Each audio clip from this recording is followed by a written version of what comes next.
Que a graça e a paz de Cristo esteja com você e com sua família. Uma pergunta, talvez você já se fez, alguém te fez. Se Deus te redimiu do pecado, por que você continua a pecar?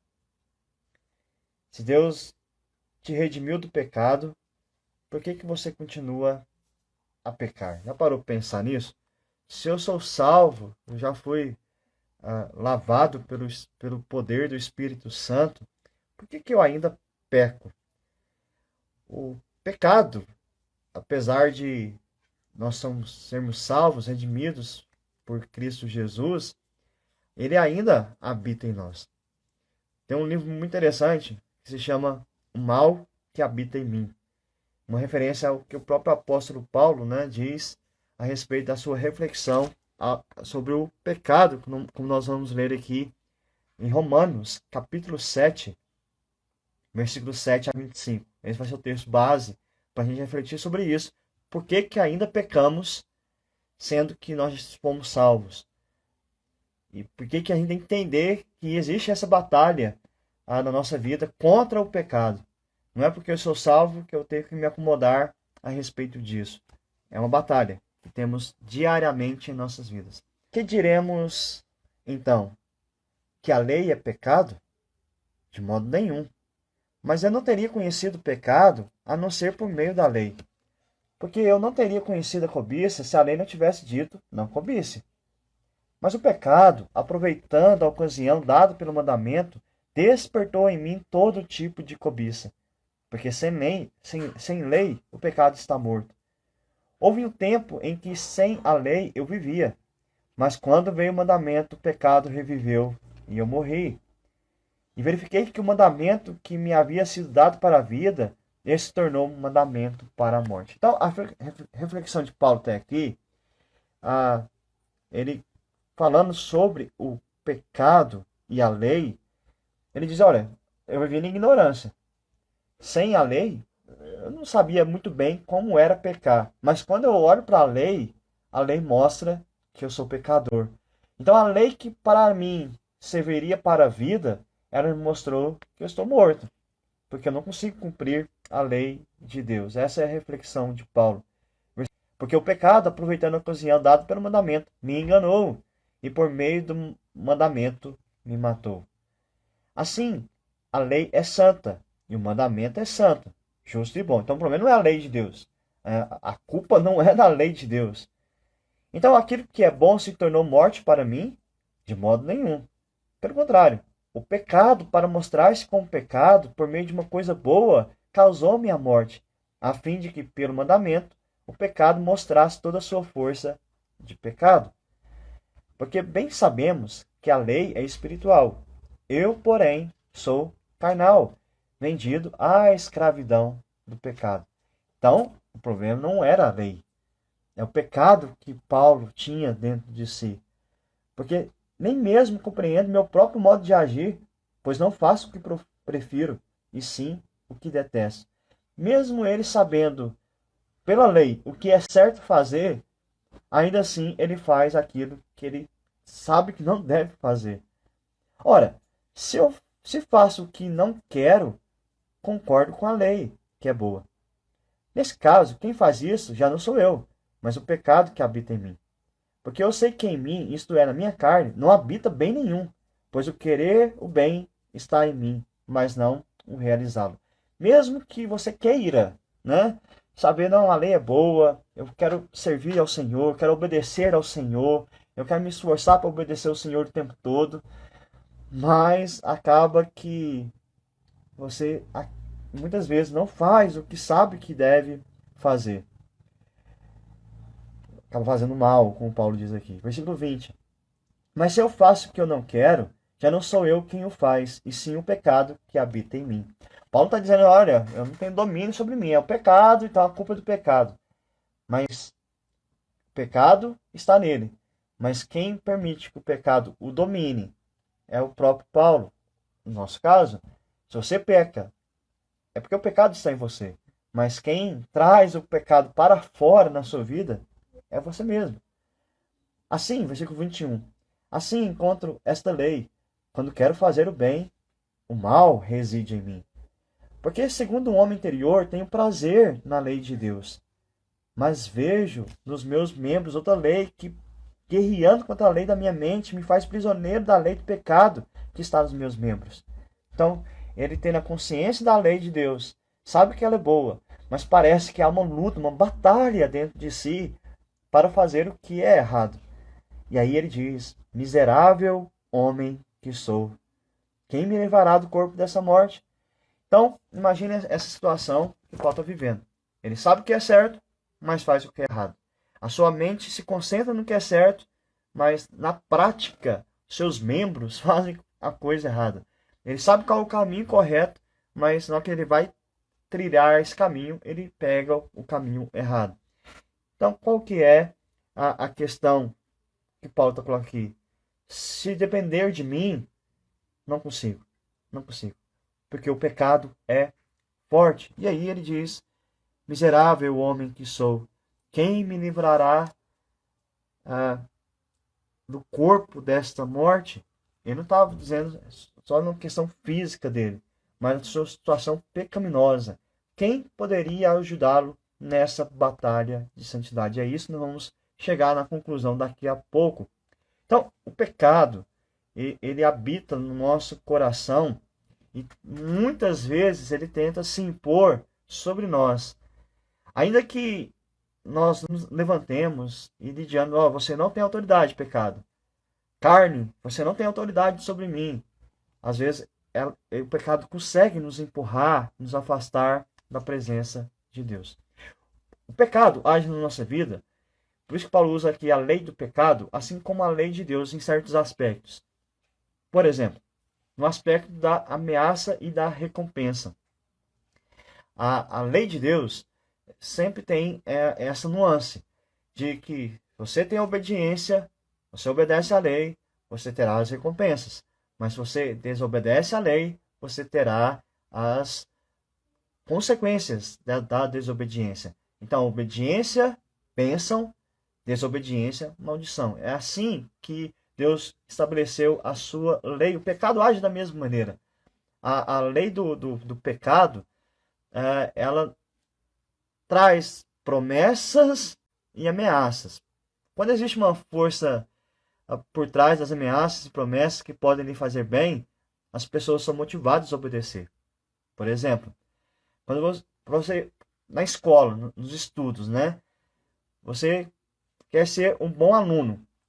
Isso pode ser por causa da ameaça ou por causa da recompensa. Vamos pegar um exemplo prático, né? A Priscila acabou de entrar aí. Boa noite, Priscila, Fernando. Vou pegar um exemplo aqui da Priscila. Ela tem 2 filhos, o Caio e o Cássio. Por que o Caio e o Cássio se dedicam a ser bons alunos na escola? Ou porque o Fernando e a Priscila prometem para eles no final do ano darem uma recompensa, darem um presente, né, especial no final do ano, ou eles ameaçam o Caio e o Cássio de que se eles não forem bons alunos, eles receberão um castigo. Então, funciona nisso. Na proposta, o que eu vou ganhar ou eu vou deixar de ganhar? Eu vou sofrer ou vou deixar de sofrer? O pecado vai nos guiar por esse caminho. No trabalho também acontece isso, tá? Não é só com crianças. Às vezes no trabalho, você faz bem o trabalho para que você aumente o salário ou você faz bem o trabalho com medo da demissão.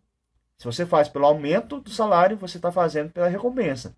Agora, por medo da demissão, por causa da ameaça. Então vamos ver como é que isso funciona na prática com o pecado a respeito das recompensas.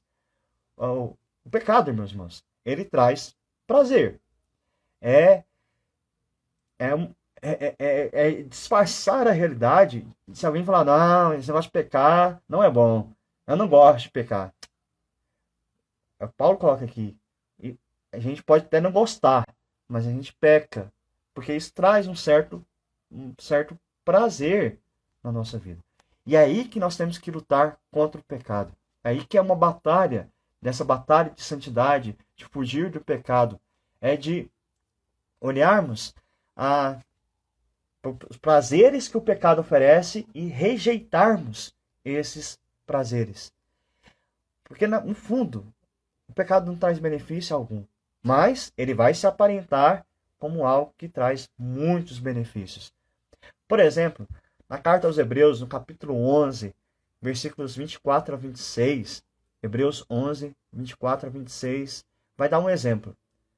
Pela fé, Moisés, quando já homem feito, recusou ser chamado filho da filha de Faraó, preferindo ser maltratado junto com o povo de Deus a usufruir prazeres transitórios do pecado, porquanto considerou o próprio de Cristo por maiores riquezas do que os tesouros do Egito, porque contemplava o galardão. É claro que o autor de Hebreus aqui, ele não está dizendo que Moisés já contemplava a obra completa de Cristo como nós conhecemos. Mas ele sabia que se ele vivesse na sua fé, confiança em Deus, se afastando do pecado, que Deus iria tratar o pecado na sua vida de modo definitivo, então ele poderia, de fato, rejeitar os prazeres. E aqui a gente vê uma batalha, então, entre a lei do pecado e a lei da graça no coração de Moisés. Quais as recompensas que o pecado estava oferecendo para Moisés? E eram grandes recompensas. Ele seria um homem de honra entre os egípcios, riquezas, deleites intelectuais, ele teria recursos para estudar o que ele quisesse, como ele já tinha experimentado isso, prazeres de comidas, mulheres, diversão, tudo estaria disponível a Moisés. Mas Moisés, no seu coração, o que prevaleceu foi a graça e não o desejo, a recompensa pelo que o pecado poderia trazer a ele. Mas às vezes, nós também pecamos por causa das punições que o próprio pecado pode nos oferecer. Uma coisa que Moisés enfrentou por não ter se inclinado ao pecado foi a vida de maus tratos e opróbrio. Lá no versículo 25 e 26 de Hebreus você vai ver isso. Então, ele não teve uma boa vida quando ele rejeitou o pecado. E ele sofreria as consequências. Então, ele teria essa opção. Se eu pecar, eu vou ter muitos benefícios. Se eu deixar de pecar, eu vou sofrer. E aí é isso que o pecado vai nos apresentar. Você vai querer pecar pelos prazeres que o pecado pode te dar, ou você vai querer pecar para fugir de algumas situações que, por não pecar, você vai ter que passar. Então, a punição pela desobediência da lei do pecado é a obediência a Deus. É o contrário, né? Quando você desobedece a Deus, você está obedecendo ao pecado. Mas quando você desobedece o pecado, você está obedecendo ao Senhor. Então, toda sorte de males, dificuldades, perigos neste mundo são prometidos àqueles que negam o pecado, que seguem a Cristo Jesus. Um exemplo é Mateus capítulo 5, 10 a 12. Bem-aventurados perseguidos por causa da justiça, porque deles é o reino dos céus. Bem-aventurados são vocês quando por minha causa os insultarem, os perseguirem, mentindo, disseram todo mal contra vocês. Alegrem-se e exultem, porque é grande a sua recompensa nos céus, pois assim perseguiram os profetas que viveram antes de vocês. Então, muito claro que viver em obediência ao Senhor, desobedecendo ao pecado, não é um caminho tão simples assim. Não é um caminho tão fácil. Mas o próprio Jesus disse que bem-aventurados, de fato, são eles, são felizes. Então, irmãos, nessa batalha contra o pecado, quando o pecado te oferecer prazeres, satisfação, ou quando o pecado te ameaçar, se você não usufruir disso, você vai sofrer, entenda que o pecado está te enganando. Porque a verdadeira alegria, a verdadeira satisfação, o verdadeiro gozo da vida é viver em obediência a Cristo Jesus. Mas o pecado sempre vai querer exibir diante de seus olhos um aparente sofrimento, um aparente mal-estar, daqueles que não se entregam ao pecado. Hebreus capítulo 12, versículo 4. Na luta contra o pecado, vocês ainda não resistiram até o sangue. É uma luta, meus irmãos. Uma luta brutal, a gente pode dizer assim. Por isso que a vida de discípulo de Cristo Jesus não é para os medrosos. É preciso ter a coragem. E quem nos dá coragem? É o próprio Deus. Ser forte e corajoso. Não te mandei eu? E Ele está conosco. Então, nessa luta contra o pecado, não deixe o pecado te enganar. E a luta contra o pecado é muito sutil. Porque não é uma batalha externa. Quando você tem uma batalha externa, uma luta externa, um conflito externo, é fácil. Porque você às vezes vê o inimigo, sabe quem é o seu inimigo, e você vai lutar contra ele, você está vendo os movimentos dele. Agora, o pecado, ele não trabalha ao nosso lado. Ele trabalha dentro de nós. E nós mesmos carregamos esse pecado em nossa vida. Ele trabalha, incita-nos dentro da profundeza do nosso coração. É por isso que Davi vai dizer que o Senhor precisava sondar o seu coração e mostrar para ele qual o caminho mau que ele estava aceitando, o pecado guiá-lo. Do que às vezes está lá dentro, meus irmãos, trabalhando, e a gente não percebe. É por isso que Paulo vai falar, é o mal que habita em mim. E tem poder. A gente não pode brincar com o pecado. E Paulo deixa isso muito claro. Vamos voltar aqui no capítulo 7 de Romanos. Romanos 7, versículo 17. Neste caso, quem faz isso não sou eu, mas o pecado que habita em mim. Versículo 21. Assim, encontro essa lei, quando quero fazer o bem, o mal reside em mim. Versículo 23. Mas vejo nos meus membros outra lei que, guerreando contra a lei da minha mente, me faz prisioneiro da lei do pecado que está nos meus membros. E no versículo 18. Porque eu sei que em mim, isto é, na minha carne, não habita bem nenhum, pois o querer o bem está em mim, mas não o realizá-lo. A luta é terrível. A batalha é silenciosa dentro do nosso coração. Por isso que a ideia da lei do pecado em nós, se você chegar diante de uma pessoa, olha aqui, ó, os 10 mandamentos, essa aqui é a lei de Deus, isso não vai fazer efeito nela. Se essa lei de Deus não adentrar no coração, não transformar o coração e lutar contra o pecado que há dentro daquela pessoa. Então o pecado, ele age como se estivesse entranhado entre a nossa pele, né? E ele vai tirar algumas vantagens disso. Quais? Ele vai ser sempre inoportuno em nossa vida. Ele se estabelece em nós e se sente em casa. É como um parasita, né?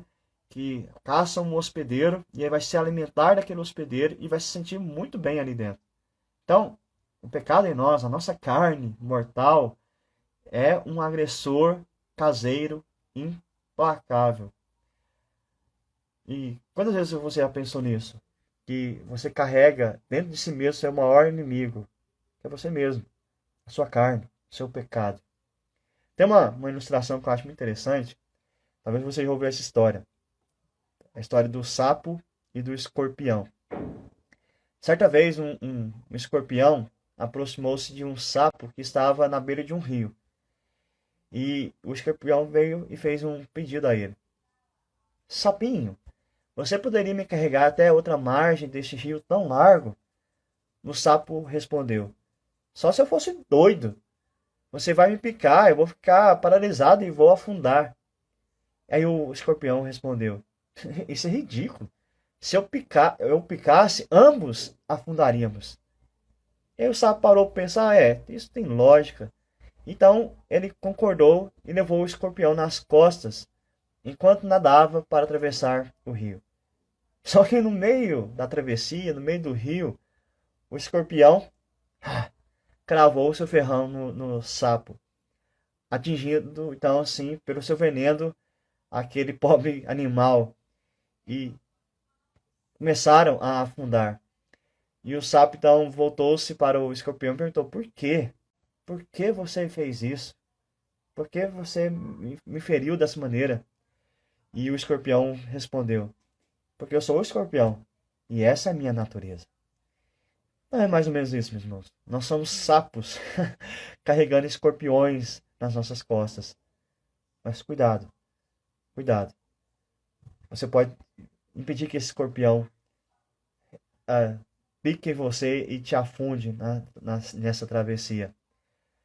O pecado, então, que habita em nós, ele não descansa. Ele não descansa. Justamente quando Paulo estava pronto a fazer alguma coisa santa e amável, ele diz que o pecado estava ali do seu lado, incomodando, atrapalhando. E aí a gente coloca o pecado como aquela pessoa intrometida. E, na hora que está tudo indo certo, ela intromete e acaba com tudo. Às vezes o pecado faz isso em nossas vidas. Já percebeu que às vezes você quer orar, quer ouvir um sermão, quer acompanhar uma live como essa, quer meditar sobre a palavra de Deus, você quer resistir à tentação, mas parece que aparecem milhares de distrações, surpresas. Parece que tudo isso faz para que você não alcance o bem que você estava pretendendo alcançar. Talvez tenha mais recente. Olha o que é nos dito em Gálatas, capítulo 5, versículo 17. Porque a carne luta contra o espírito, e o espírito luta contra a carne, porque são opostos entre si, para que vocês não façam o que querem. Então essa luta existe. E a gente tem que estar atento a isso. Cuidado com as distrações. É a sua carne querendo te afastar do Senhor. E o pecado, então, ele faz esse trabalho com maior facilidade. Ele nos assedia. É muito sério isso. Olha o que nos é dito em Hebreus capítulo 12, versículo 1. Portanto, também vós, visto que temos a rodear-nos tão grande número de testemunhas, livremo-nos de todo o peso e do pecado que tão firmemente se apega a nós e corramos com perseverança a carreira que nos está proposta. Talvez na sua tradução aí está o pecado tenazmente nos assedia. Essa tenaz é a ideia de grudar mesmo, de se apegar. Já viu aquela cola bem famosa, cola tenaz? Essa é a ideia de grudar, de fixar. Então o pecado faz isso. Ele nos assedia, ele gruda em nós, é igual quando você pisa no chiclete, aí, e aquele negócio fica lá e você não consegue tirar. O pecado, ele tem esse trabalho difícil contra nós. E muitas vezes ele nem precisa da ajuda externa. Tem muito crente que coloca a culpa no diabo. Ah, eu pequei por causa do diabo. Ah, eu pequei por causa do mundo. O diabo e o mundo, eles só dão mais um empurrão nessa história toda. Mas a origem do seu pecado é o seu próprio coração, a sua própria cobiça, como a palavra de Deus nos ensina. Então não existe nada como dever espiritual, nada de bom que você se proponha a fazer, que não haverá uma resistência do pecado. Ele vai sempre lutar contra você. E você? Essa é a questão que eu quero fazer agora, já caminhando para uma parte de conclusão. Você está lutando contra o pecado? Está lutando? Existe uma esperança. Quando mais você descobre o poder do pecado interior, menos você sofrerá os seus efeitos. Porque quanto melhor você conhecer o pecado, mais você vai odiá-lo. E à medida que você odiá-lo, não vai querer mais isso na sua vida. Você, de fato, conhecerá, entenderá a graça que está lutando contra ele. É isso que Paulo diz. 7:24.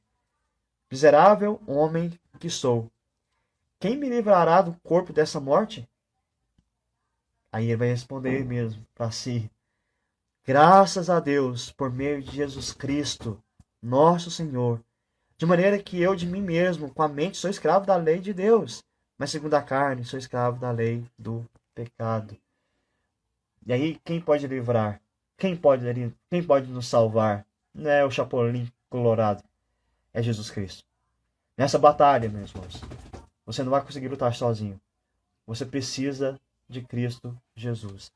Primeira carta de João, capítulo 3, versículo 9. Todo aquele que nasce de Deus não vive na prática de pecado, porque nele permanece a semente divina. Esse não pode viver pecando, porque é nascido de Deus. E você só pode nascer de Deus pelo poder do Espírito Santo, trazendo nova vida a você, te convencendo, te mostrando a graça em Cristo Jesus, a graça salvadora em Cristo Jesus. E você não perde mais para o pecado constantemente, por causa da obra de Cristo sobre você. Porque Cristo vive em você. Por isso, nessa batalha difícil contra o pecado, sempre corra para Cristo Jesus. Somente Ele pode derrotar o pecado que está dentro do seu coração. Não batalhe sozinho. É loucura você querer enfrentar o pecado, a tentação sozinho. Não faça isso. Clame o poder de Cristo, nosso Mestre, e Ele vai te auxiliar. Então, só finalizando, a batalha é real. Todos os dias nós lutamos contra o nosso pecado, contra as nossas tentações, contra a nossa carne, mas todo dia também nós podemos aprender mais sobre o pecado e evitar justamente situações que nos conduzirão ao pecado. Se você vai estar lutando com o pecado, você tem que cortar na raiz. Se você não cortar na raiz, ele vai florescer. Quando você perceber, já é uma planta gigantesca que está dentro do seu coração. Então, se tem algum pecado, que você tem muita prática nele, você é recorrente, cai nesse pecado, corta pela raiz. Vai lá pela raiz e corta. E peça ao Senhor Jesus para te auxiliar nessa poda aí, nessa arrancar do pecado de vez do seu coração. Faça como Davi. Senhor, só no meu coração me mostra o caminho mau que eu tenho seguido e guia-me pelo caminho eterno. Um abraço, irmãos. Fiquem na paz.